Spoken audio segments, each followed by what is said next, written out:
Which one of the following is the characteristic property of a material?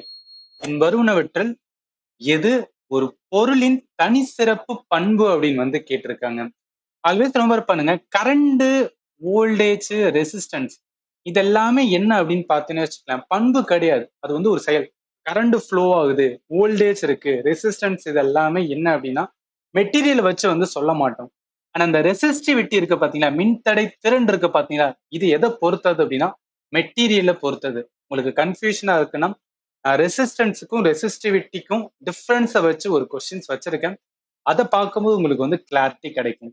ஒரு மெட்டீரியலோட ப்ராப்பர்ட்டியை எதை சொல்லுவாங்கன்னா ரெசிஸ்டிவிட்டியை தான் சொல்லுவாங்க. கொஸ்டினுக்கு ஆன்சர் வந்து டி தான் வரும். 21 பாருங்க.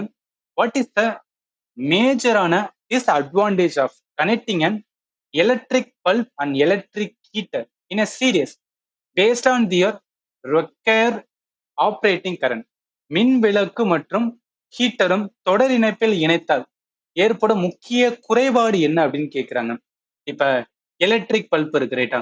ஸோ எலக்ட்ரிக் பல்ப் வந்து என்ன பண்றாங்க அப்படின்னு பாத்தீங்கன்னா சீரியஸ்ல கனெக்ட் பண்ணி அதோடைய ஹீட்டரை வந்து கனெக்ட் பண்ணா என்ன பிரச்சனை வரும் அப்படின்னு கேட்கிறாங்க. ஹீட்டர் என்ன பண்ணும்? Heater Joule's law of heating. அப்ப ஹீட் அதிகமா வரணும் ரைட்டா. இடத்துல ஹீட் வந்து அதிகமா வந்து என்ன ஆகணும்? ஜென்ரேட் ஆகணும். ஹீட் அதிகமா ஜென்ரேட் ஆகணும்னா என்ன மீனிங்? ரெசிஸ்டன்ஸ். ரெசிஸ்டன்ஸ் என்ன அப்படின்னா நல்லா கவனிங்க. ரெசிஸ்டன்ஸ் என்னன்னா ஹையா இருக்கணும். ரெசிஸ்டன்ஸ் ஹையா இருந்தாதான் அந்த இடத்துல கரண்ட் நுப்பாட்டி அதிகமான ஹீட்டை வந்து ஜென்ரேட் பண்ணிவிடும்.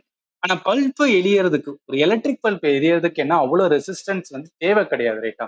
அப்ப ரெசிஸ்டன்ஸ் வந்து என்னன்னா இந்த இடத்துல கம்மியா இருக்கணும். ரெசிஸ்டன்ஸ் வந்து என்னன்னா கம்மியா இருந்தா போதும். கரண்ட் நல்லா நார்மலா பாயணும். அப்பதான் வந்து என்ன ஆகணும்? எலக்ட்ரிக் பல்ப் வந்து என்னன்னா எரியக்கூடியதா இருக்கும். இதுல என்ன பிரச்சனைனா இதுக்கு ஹை ரெசிஸ்டன்ஸ் தேவை, இதுக்கு லோவான ரெசிஸ்டன்ஸ் தேவை. சீரியஸ்ல இருக்கும்போது கரண்ட் வந்து சேமா இருக்கும். எல்லாம் கவனிங்க.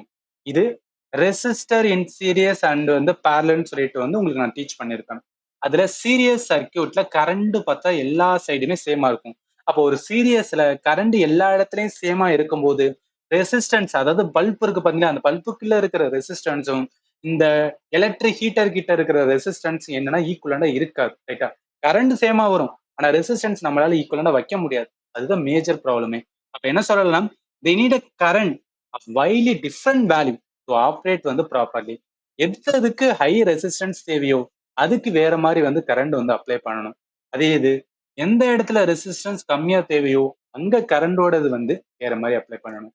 அதனால இந்த கொஸ்டினுக்கு ஆன்சர் வந்து சி தான் வரும்.